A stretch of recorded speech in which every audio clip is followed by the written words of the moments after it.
Are you involved in a business or thinking about starting one? Do you know there may be environmental impacts from business activities? According to the Environmental Protection Act of 1996, businesses such as gas stations, rice mills, large-scale agriculture and poultry farms, large-scale mining and forestry operations, hotels, and resorts must be authorized. Persons proposing any of these activities need to submit an application for environmental authorization to the EPA.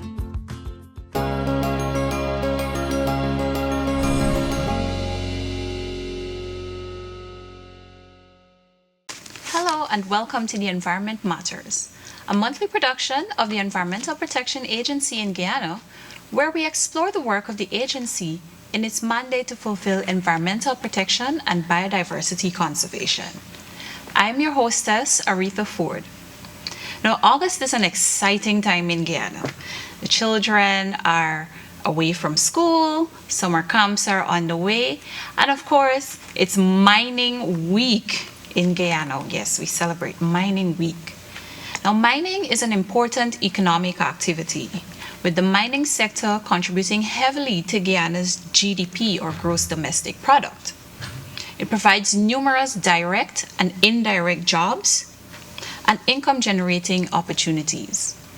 Now, while mining in itself has many positives, this activity can cause great environmental harm. And with the mandate to protect the environment, to prevent and control pollution, and to ensure the sustainable use of Guyana's natural resources, the EPA, of course, has a role in the mining sector, which, of course, we will explore much later on in the program. But with me today are three very special gentlemen. They're friends of the EPA, and they represent the Guyana Geology and Mines Commission. And I would like to introduce our guests. So we have Mr. Darcy Waldron. He is a Senior Environmental Officer with responsibility for the Environmental Division. We have Mr. Quincy Thom, who is a Senior Environmental Officer as well, and he is the Supervisor of District 1 and 2. And last but not least, Mr. Donald Singh, who is the Process Coordinator. And of course, Mr. Singh will explain what Process Coordinator really means. So, Danny, we'll start with you in explaining that role. All right, so I took on this role back in 2017, and basically the idea was to improve our processes, look at things that are in the commission that are not optimal. It meant looking at efficiencies and coordinating the various resources and efficiencies in terms of manpower, customer satisfaction, and even internal processes, and sort of looking at the best way to harness our potential and our resources to bring about some significant change in the commission.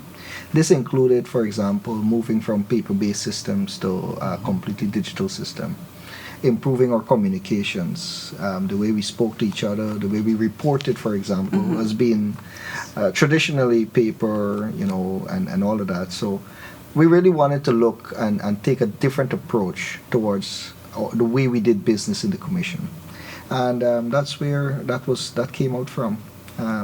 In addition to that, I have the pleasure of coordinating the Mining Week activities, and I'll be happy to tell you more about that.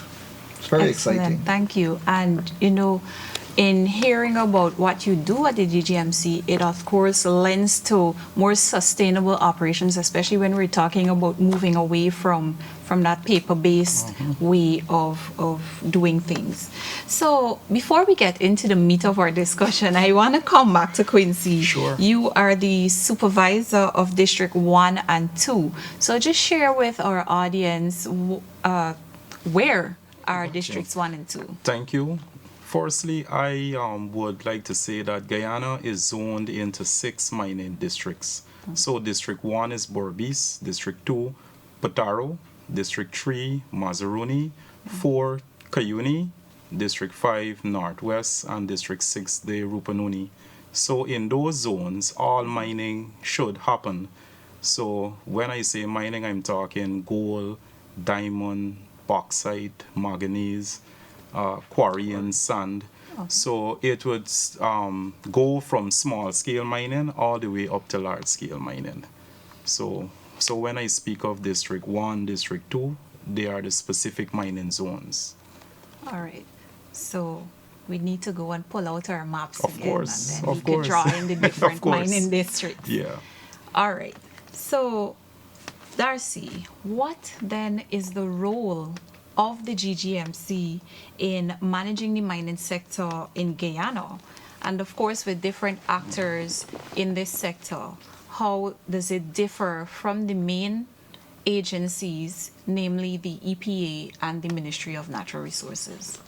Okay, well, it's a pleasure to be here. GGMC is, we're responsible for promotion, facilitation, monitoring, and enforcement for the sustainable extraction of our mineral resources, or the sustainable use of our mineral resources. This is done through the promotion of responsible mining, ensuring that our environmental footprint is as small as possible, and protecting one of our main resources also, which is the human resource, to ensure that it is done in a way where we protect lives, we protect the environment, but yet we are still able to work to continue to help with the economic growth for our country. How we differ from, I would say, the EPA, let me start off with the ministry first of all, because the Yes. ministry is the umbrella for all natural resources, whereas GGMC is specific to the mineral resources. So under the umbrella for the ministry, which has a mandate for looking after forestry, lands and surveys, the Guyana Gold Board. So they're the umbrella through policy to help, Right. one, to synergize the uses of all of these resources in a responsible manner, in an effective manner as well. So that's the umbrella which we fall under that ministry. We differ from the EPA because we are governed by acts. So we have a mining act, whereas the Environment Protection Agency has their Environmental Act.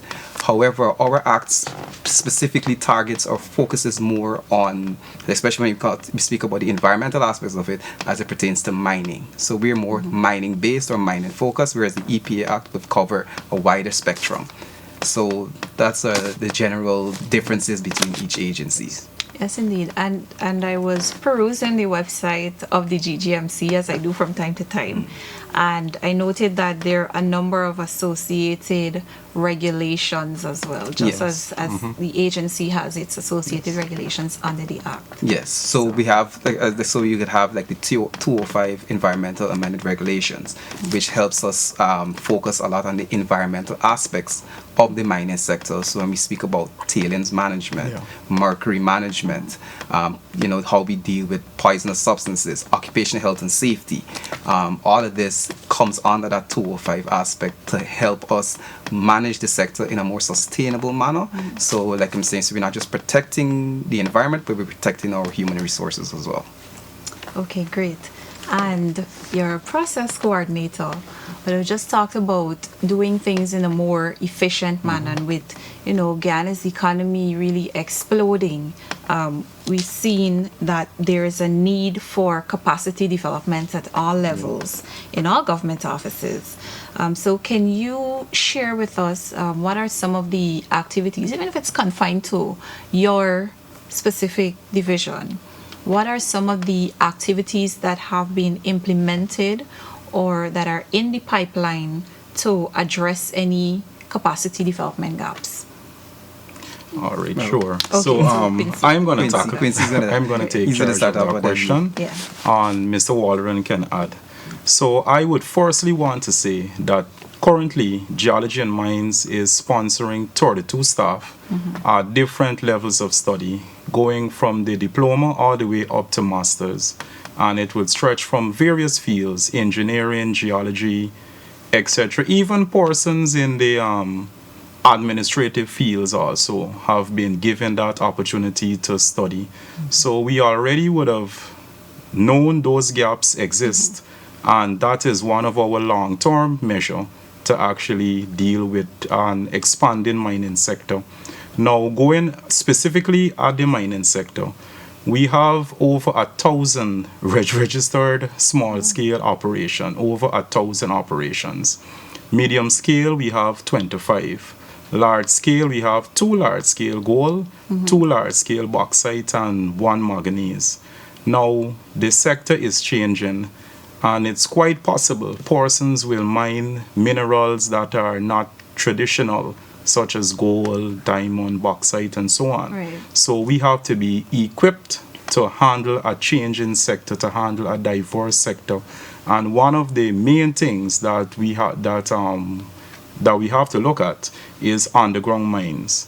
Now we will have 2 large-scale underground mines coming on stream in the near future, and that would be the Aurora Gold Fields and also ETK, Okay. Sand Spring Mines. So with that happening, we have to train our engineers to monitor underground mines, because a large scale underground mine has never operated here before.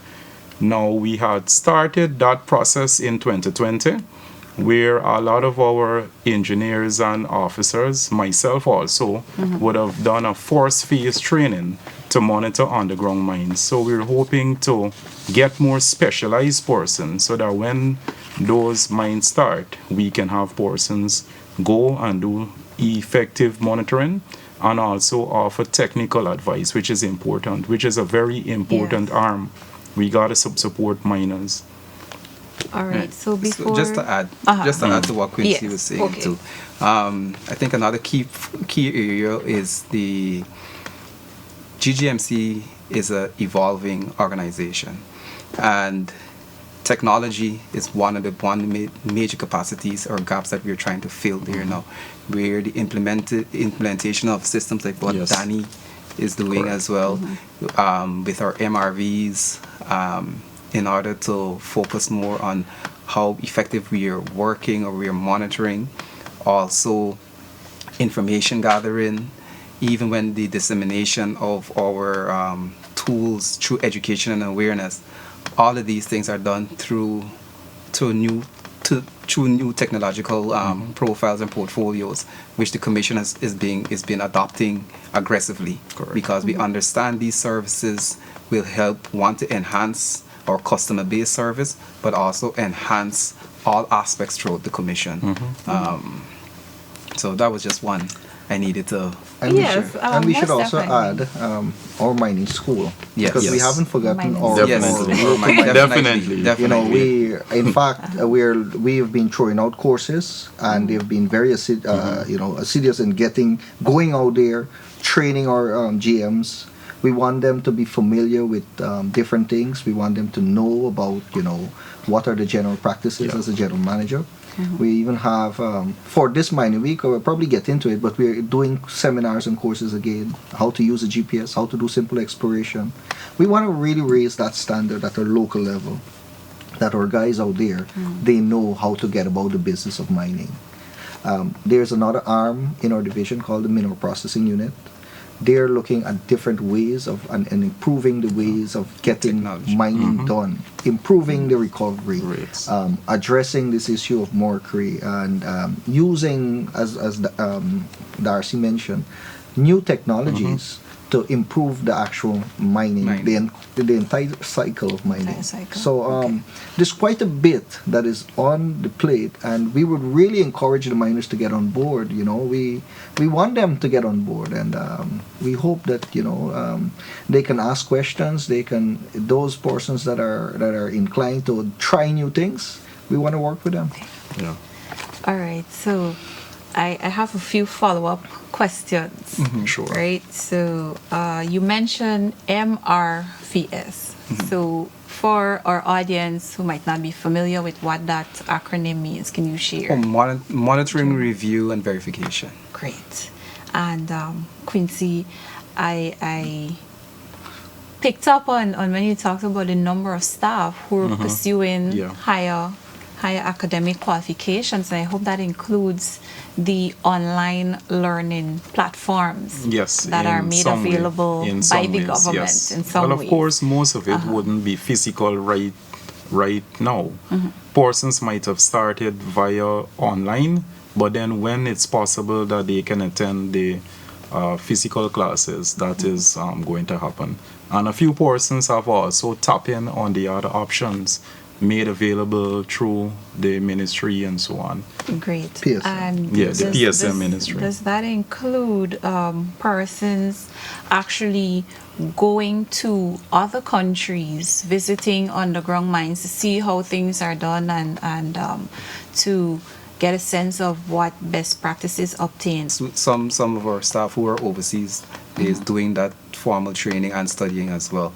Well, in lieu of the whole COVID scenario Yes, where indeed. that has stymied a lot of those type of interactions and stuff, because I think Mr. Tom, he had went to Israel. I think we've done those exercises where they've done formal training in a different country for a period of time and experienced those to see what experiences they have within the mining sector and how they address them and how they may monitor, evaluate them as well. So yes, that is something that has been going on for quite a while at the Commission. And that brings me to Danny. I know that you are GIS. So on our recent program, we talked about EPA's GIS and remote sensing capabilities. So I just want to touch a bit on GGMC's GIS program and how that lends to the work that you do. Right. All right. That's an excellent question. So, from a broadest perspective, we recognize that there's an absolute need for a spatial data infrastructure in this country. We have been working tirelessly at different levels trying to implement that policy. And, we really need to accelerate the pace at which that's going from a country and national level. It will benefit everyone to have data, good data, and data when you need it. GIS underpins this concept. And in the Commission, we have been moving towards more a database-centric approach and enterprise-type system for GIS. So basically, all of our data, geospatial data, is collected and maintained via databases. This allows us to operate in a multi-user environment and have that information securely accessed to those who need it. I'm happy to say that we're looking at what we call open source technologies, which is QGIS. For those persons who would be aware of how to use GIS, QGIS is a very big game changer in the industry. It really helps because it's free and it is competitive with solutions such as ArcGIS and Esri platform. There's an absolute need for these platforms because you do get what you pay for in many instances, and they allow you to make and produce products that are needed for decision making.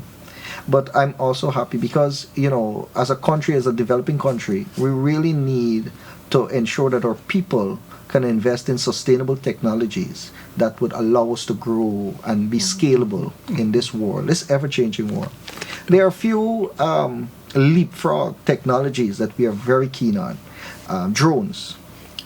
This is a leapfrog technology that would allow us to jump into land use planning, critical decision making, issues such as fatalities in the industry. We really want to reduce those things, and we see these technologies as enabling technology.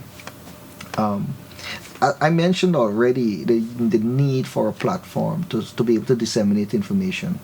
The Commission is always supporters of this. We've moved over to some online platforms where you can, for example, pay a few of your bills and so on. They're not GIS-centric as yet, but Yes, we're the getting MMG. there. We're going to get there soon. MMG platform. And we're hoping as well to move over, even though we have a lot of data collection that's done on the paper. The hope is that we can transcend to mobile technologies where we can literally collect and fill in forms that will seamlessly come back to our back office and allow us to move away from this punching in data.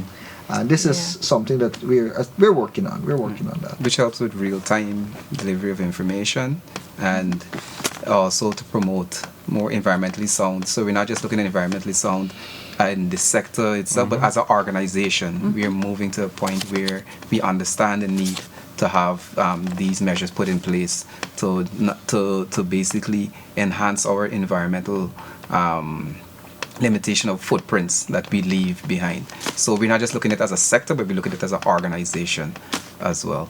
And it also ties into all of the different obligations that we've signed on to as a country. So we have, the different conventions, the Minamata, the Rotterdam, the UNCCC, for climate change and all of that. So all of these things help to tie into those obligations that we as a country has signed on to. And the Commission has been an integral part of ensuring that we meet all of these obligations. Yeah, and it's good to hear this because the agency is taking a similar approach to its operations. So if some of what Mr. Singh just shared is not sitting with you or it's not familiar to you, I encourage you to go back to the June episode of the Environment Matters, where we had our guests talking all about GIS and remote sensing. So ensure that you check out our YouTube channel to view more of the Environment Matters. So we're back to talking about mining and the different actors in the sector. So with cross-cutting roles in the mining sector, how does collaboration work with the other agencies? Because of course it's one government. Yes, correct. Although it's different agencies, it's one government. So how do we then ensure that we work together and stay on the same page? Well, so this is where I say to you, this is from a top down approach. So this is from government in itself, where they've encouraged to have these collaborative exercises done. So GGMC is open to any form of collaborations, and we do for governmental and non-governmental organizations as well. So we work closely with the EPA. We have an open door policy with the EPA. We have sitting members on their board. So there's a GGMC. I'm a GGMC person who's on their board. EPA has an individual on our board as well. So that line of communication is very real. It's encouraged. So we do a lot of joint exercises together. When we go into the mining sector, EPA would reach out to us. Even research projects, there's strong collaboration between both agencies, where we go out, we do research together. We may look at different parameters when we're doing these joint exercises, and so there's a strong collaborative, there's an open door policy. We don't operate in silos anymore. And I think that's a key factor, is that we understand to approach it, because the mining sector, holds a dynamic sector. And we realize that an integrated approach has to be taken to ensure that we effectively capture all stakeholders, and we make it in a way, and the key word is sustainable. And the only way you can make it sustainable is if everyone is involved in that process, to ensure that, one, we utilize our resources properly, and we manage it in a way that is very environmentally sound, and also, like I'm saying, the human resource, that we protect our human resources as well. All right. So in talking about protecting human resources, Quincy, let's talk about the environmental side of mining operations, and what are some of the measures from the Commission that miners are required to have to reduce incidences of pollution. Got you. So, firstly, we would want to advocate that the human aspect is the most important one. So, occupation safety and health is of utmost paramount. We have collaborations with the Ministry of Labor. So, whenever there is a mining accident, whether it being fatal or non-fatal, we have boots on the ground who would monitor and basically compile a report as the circumstances of these accidents. Now, the other environmental aspects of mining we actually would want to look at is the use of mercury, how miners manage their mercury use. Tailings which can lead to the runoff of muddy waters into creeks and streams and so on. So those are the things that we would want to zero in. And officers are trained to go out and conduct compliance monitoring. And based on those monitoring exercises, miners found in breach, we have different measures that we can use. Yeah, so that was my next question. It's not just about okay, we go out, we do the investigation, we write up a report, but what happens next? How do we hold people accountable for the breaches, especially when we offer compliance assistance? Definitely. So Mr. Walron would have touched that the Geology and Mines is governed by the Mining Act of 1989 and the regulations that are under that act. So the ball starts rolling when the officer goes out. Our officers use a checklist. It's a paper checklist, but then that information gathered is put into a database real time. So based on the database information, a mining operation can be flagged either red or green. Red meaning that they are not in compliance, and green meaning that they are in compliance. Okay. Now, if an operation is flagged red, the next step must be what are the breaches of those operations. Based on the breaches, the officer starts by recommending charges. When those charges are recommended, when those charges are recommended, it goes over to the prosecution. And we've had many of court cases. We also have fines, we also have settlements, and some of them go to the tune of millions of dollars. But what I would want to say, we are not here to shut down mining.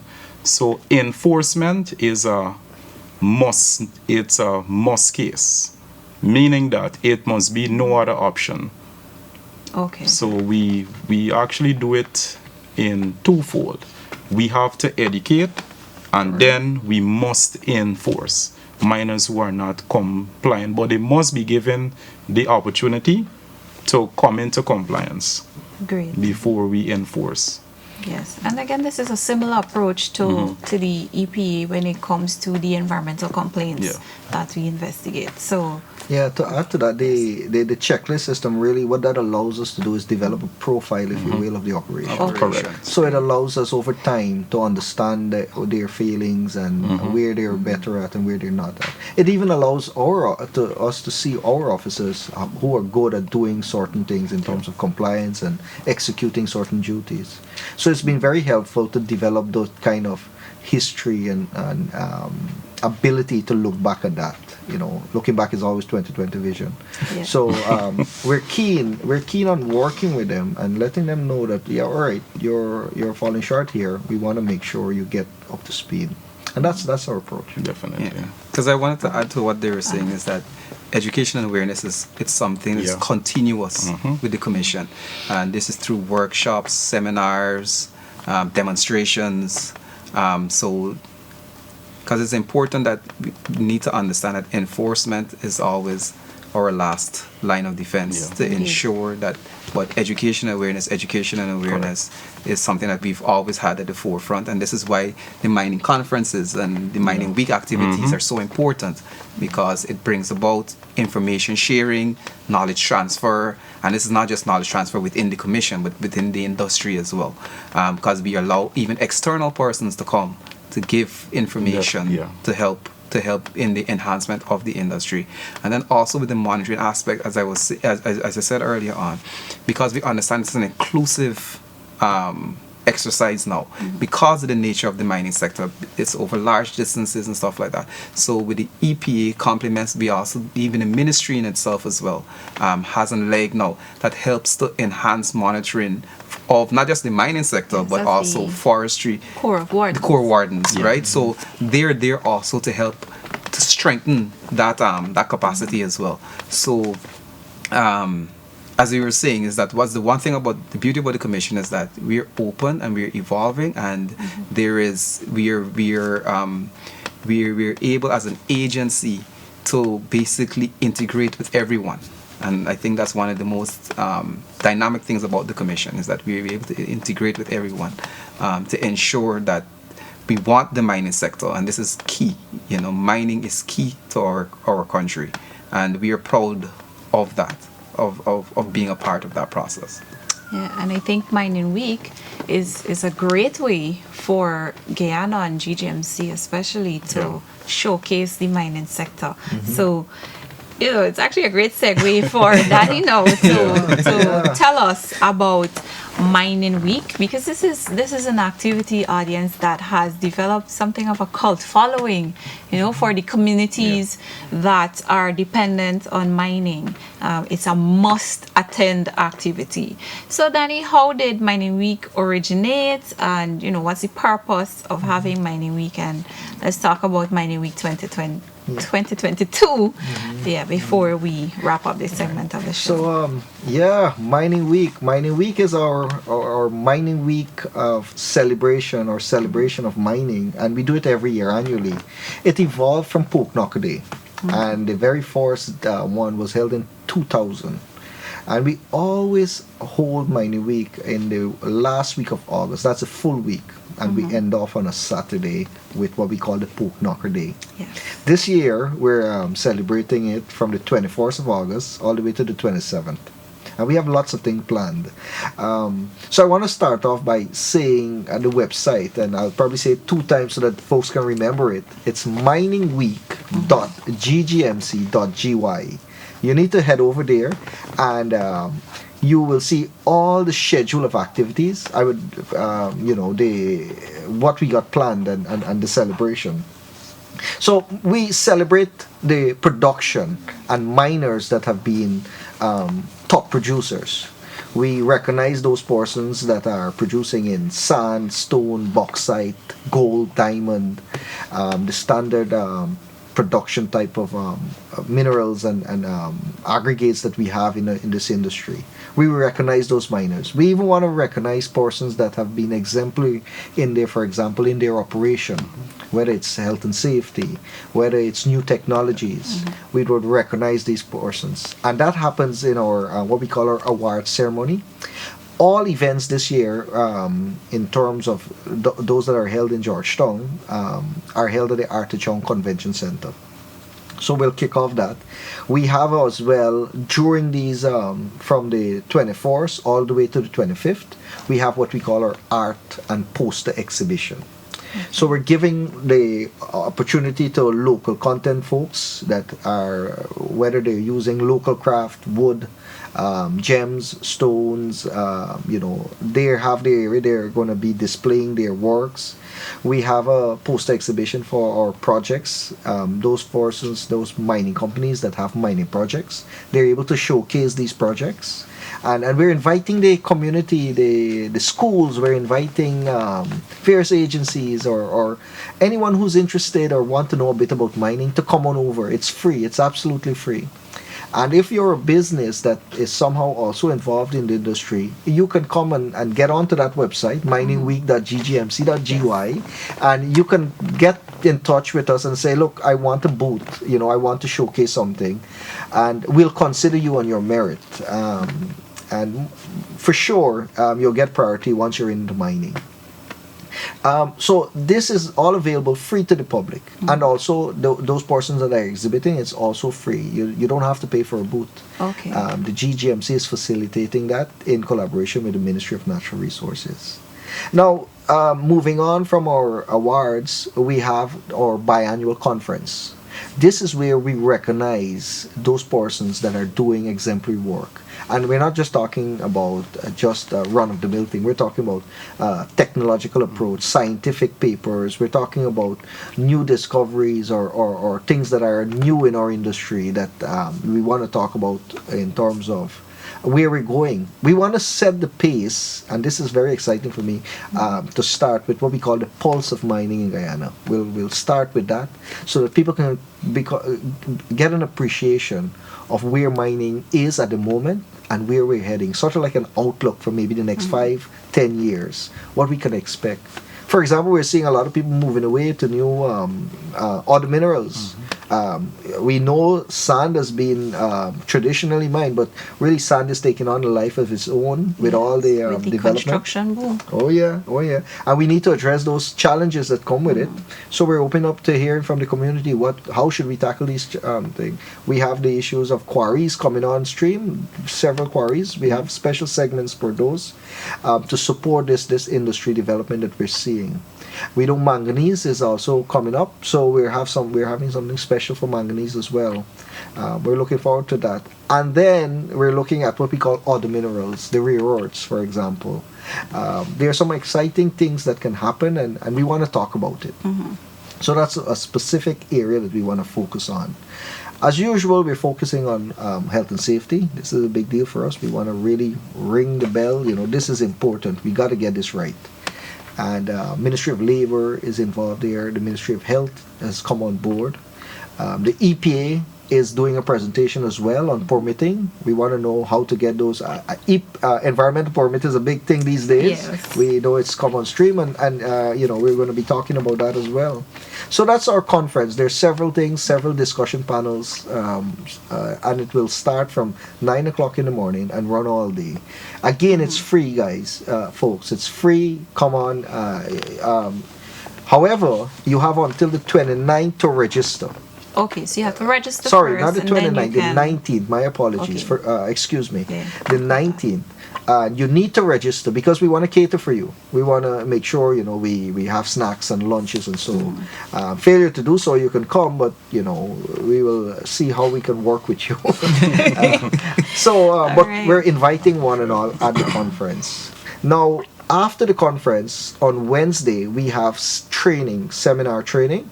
And I'll tell quickly I can cover, but we have 4 special courses running for folks that want to get this training done. And it's being held also at the Artichoke Convention Center. Again, it's absolutely free, but you need to register. Okay. Again, you have until the 19th to register. This training, if I remember correctly, it's in GPS, it's in exploration, it's in health and safety, and I believe it's, I forget the last one. I believe it's in geology and learning to read maps and so on. Okay. Prospecting and map Yes, reading. that's The right. Prospecting and map reading. Right. Basic. Right, so they're all free of charge. You just need to register, and we will take you there and run you through that. You get a nice little diploma at the end of that to show that you've attended this program and this course. During this period, again, our poster and exhibition session will continue to run. Also at Artichoke? Also at the Artichoke Great. Center, Convention Center. And we will also have government agencies there. If you're free to ask questions, we will have some display in terms of our mineral properties. If you want to ask questions about properties and so on, we will have a booth that you can query and ask any question you need. Now, after that, we will have what we call, on Thursday, we have our tours day, or mining tours. So we have mining tours to Jinmin, that's a bauxite company, and the BK quarries, and that's going up Mazaruni River. And the selection for those tours will be done on raffle. So only folks that come, we're targeting folks that did not have a chance to visit our interior or see a mining operation. We're encouraging you to come, and you can win on a raffle. You'll have to answer some basic questions, probably something about a mining district, so hint, maybe about GIS. There's a few things that you can talk to. And once you get those right, you'll be able to go on a trip, a very nice little trip, a day trip, and we'll take you and bring you back. So that's the tours. That's our tours. We're looking to have another one. I don't want to mention it now, but we believe we'll have a third one. So up to 45 persons can win a trip to somewhere in our interior. And I can promise you, audience, the tours are so enlightening. So you want to be sure to visit the Artichoke Conference Center to be a part of that raffle and get a chance to go on a tour, see the interior of the country, see what pertains in these various mining operations. I promise you it's fun. Right. So we're not finished there. On Friday is our customer satisfaction day, or appreciation day, not satisfaction. Yes, excuse me. And we will be honoring those persons in different ways at the Guyana Geology Mines. This will not happen at the Artichoke Convention Center. This will be right at our headquarter office in GGMC. And finally, on Saturday, we'll be celebrating Pope Knuckle Day. We are specifically targeting 3 regions this year. Okay. 3 areas. That's Madhya, Port Kaituma, and Puruni. These areas are predominantly mining, and they have quite a bit of population in terms of mining and the general population. So we'll be having games. We're encouraging what we're really hoping to do. We're taking a bit of a slant in with respect to Pork Knuckle Day. We really want to internalize it more. You mentioned that it's something that has become popular. We now want to internalize it as sort of like a Mother's Day something for Guyana. So it's Pork Knocker Day. We want to have games that celebrate our pork knockers. We want to recognize them because pork knockers were really the ones that really what's the word I'm looking for? They were entrepreneurs in their own right, and they sort of like blaze the trail to get mining going. Revolutionize the industry in They Guyana. did, and we don't want to ever forget that. We want to really bring that into our sector, so that we always recognize the hard work and the tremendous sacrifice that these folks made as pork knockers. And that's what we're hoping to become part and parcel of the community. So one of the things that we've done this year is to ask those communities to come up with some ideas. Think about what you want to do for Pork Knocker Day, and we will support you. Give us a chance to help you. We don't want to. Usually, traditionally, GGMC would come and they would run things and get the activities arranged and the games and bring out the communities. We're hoping that the community themselves rally themselves around each other and talk about, hey, let's own this, let's get this done. So that's the hope for this year, and we're looking to celebrate that. Yes, and of course, I am encouraging you all to bring out your families, celebrate Mining Week in Guyana. Of course, don't forget to visit the website miningweek.ggmc.gy for more information. And with that, gentlemen, I want to thank you so much for your time and for sharing so much with us on the work of the Commission. Thank you for having us. Thank you for having us. It was a pleasure.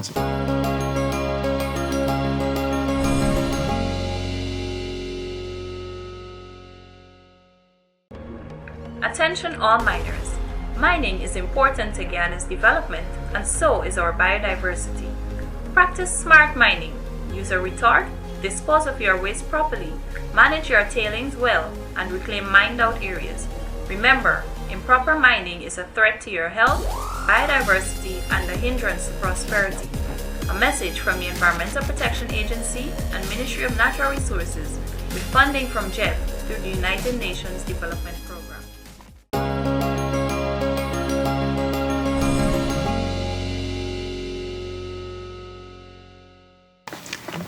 Welcome back to the Environment Matters.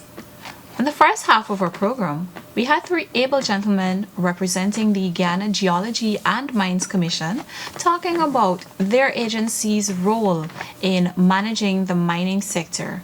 And of course, because this is a production of the Environmental Protection Agency and we have a mandate to protect the environment, to ensure that biodiversity conservation and protection is in place, we must talk about the EPA's role in managing mining in Guyana. And with me to do that is Mrs. Sadia Sadalou Trotman, who is a senior environmental officer attached to the mining unit at the EPA. And Sadia is no stranger to the program, so welcome back, Sadia. Thank you, Rita, for having me.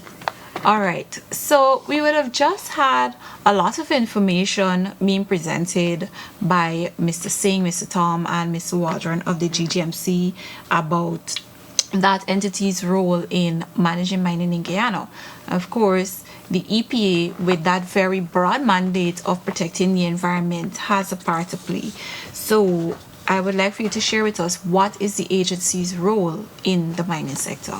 In keeping with the Environmental Protection Act, as well as our regulation which falls on the wastewater and waste management, the Act provides that we grant first developmental consent.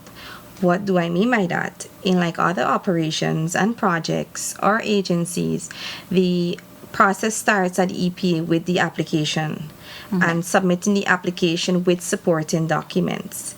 So what we do, we screen that project, and when we screen that project, we look at the type of technologies that you're going to be using. We look at the scale of the operation in terms of the land use, in terms of space, in acreage or in hectares.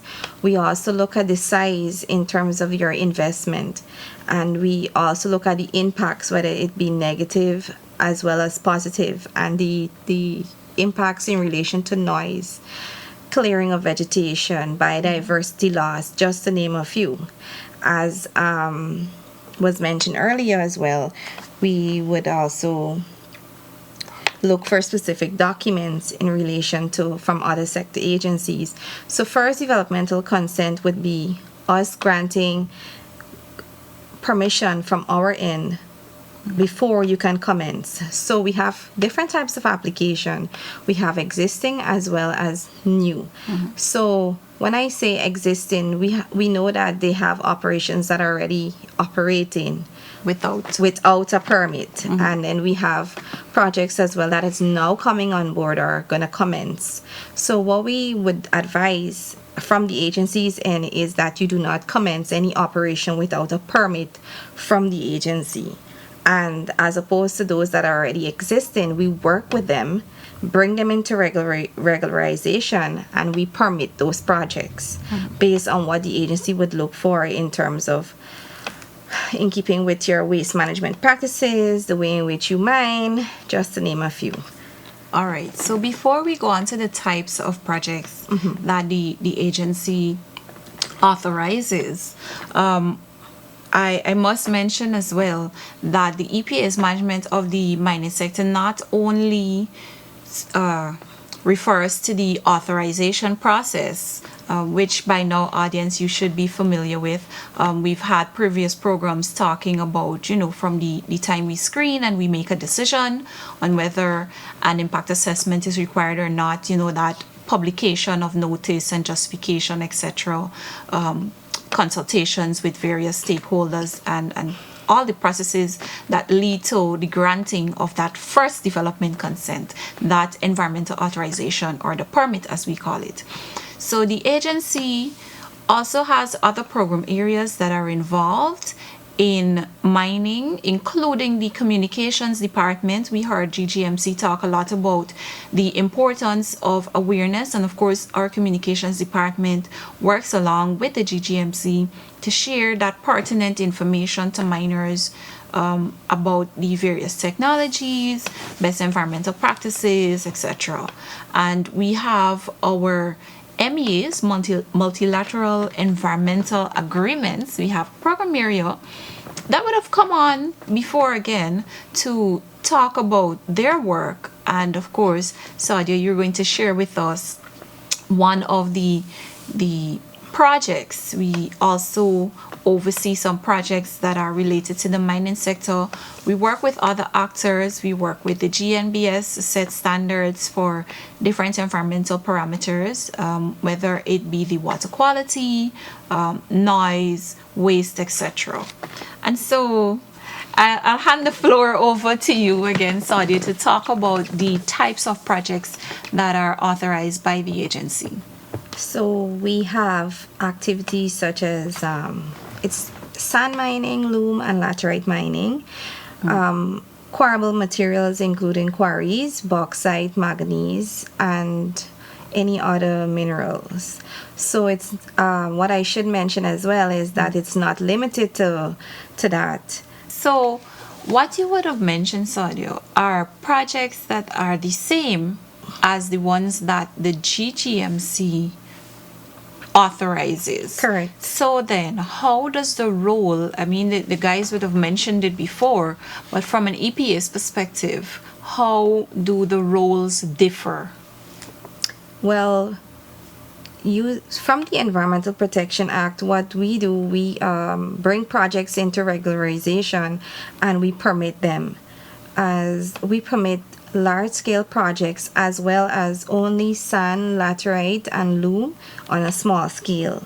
As opposed to GGMC, they would permit all activities from small, medium, and large scale. Well, as was mentioned earlier as well, is that they have their regulations as well as their act, which independently governs the activities that they permit. So I would say that that is like the difference between the two agencies. Okay, so let us delve a bit into some of the projects that are overseen by the EP, and by the projects I mean the ones that are foreign funded projects related to the mining sector. So currently we have two main projects that are funded. I know the Mainstreaming Biodiversity Project, which was launched in June of 2021. It's funded by UNDP. The overall objective of the project is to strengthen institutional capacity as well as the regulatory framework for persons involved, all entities involved in small scale mining in Guyana. And it's specifically for Madia and Pruni. Those two areas were the two locations identified coming out of the actual project. And some of the benefits is to promote biodiversity. We have to promote the local livelihood and the health conditions, and to reduce mercury contamination. We also have the BioDev 2013 Phase 2 project, which is funded by AFD and implemented by IUCN and WWF, as well as the Environmental Protection Agency, and mainly it's strengthening existing policies. Before we close off the program talking about mining in Guyana, the EPA has taken a new approach, or somewhat new approach, towards environmental management. And this is not only specific to the mining sector, it's across all sectors.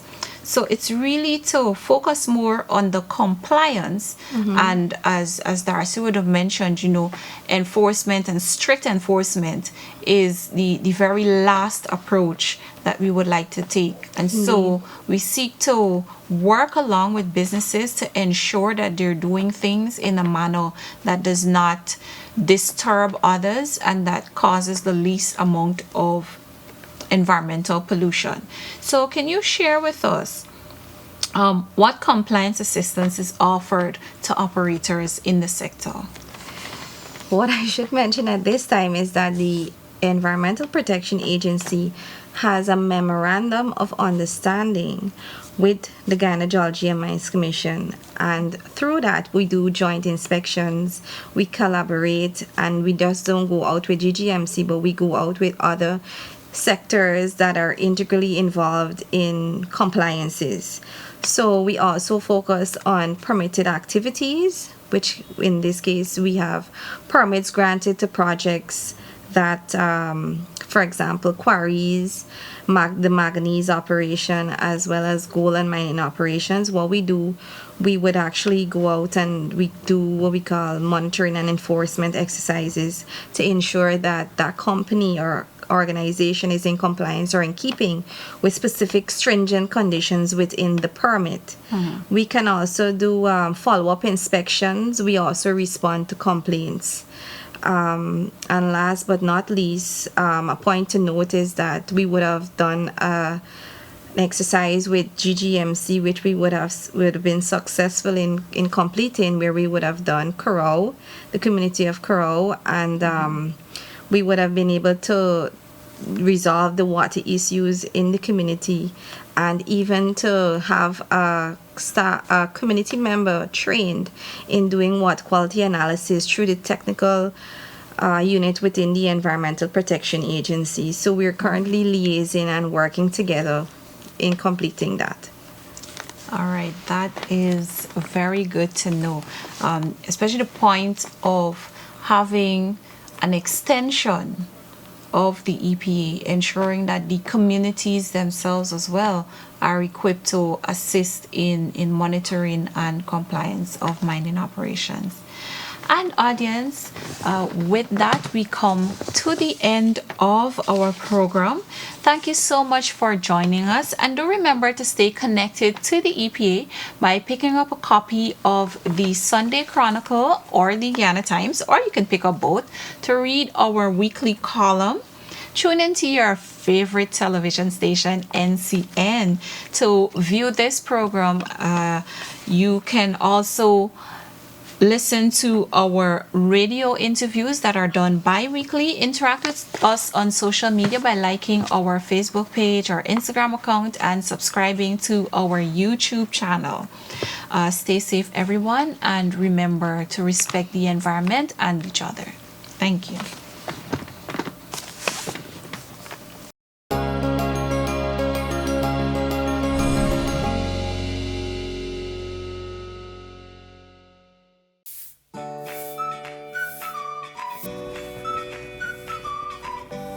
Miss Sonia, wait, I want to ask you something. Oh gosh, Morning, Miss Sonia. Morning, Miss Cheryl. I'm late for work. I noticed the other day y'all had a big campaign with them police officers, so shutting down them people barbecue, wedding, dance. Man, how y'all expect these people to make money and survive? Oh, Miss Cheryl, that is far from the truth. The EPA and the Guyana Police Force are actually working together to ensure that persons who conduct certain businesses and activities are authorized. We've tried to allow them to adhere to the noise regulations. Well, this gonna be a new law. What law is this? These laws were always in place. It's now that we're getting all these complaints at the agency, we are trying to enforce them. The Environmental Protection Act has been in place since 1996, and it states that persons and businesses must apply for environmental authorization before operating a sound-making device. Well, girl, I never know this thing is part of the law. So if you're keeping a barbecue or an open-air function, like a wedding or a concert, especially in your community, right, and you're playing a music system, you have to apply for a short-term noise permit. And for persons that operate in a business and you got generators and stuff, you have to apply for a long-term permit. And that is applicable to bars and hotspots and clubs also. Well, now that you explain it, I understand it. It's unfair to the elderly, sick people, and even them little children. That is correct. According to the World Health Organization, loud noise can cause stress, sleep deprivation, and hearing impairment. And I'm sure you wouldn't want that. Oh, now I understand. Thank you for explaining it, Miss Sonia. For more information, you can contact the EPA at 225-5471 or visit our office at Ganges Street, North Sophia, Georgetown.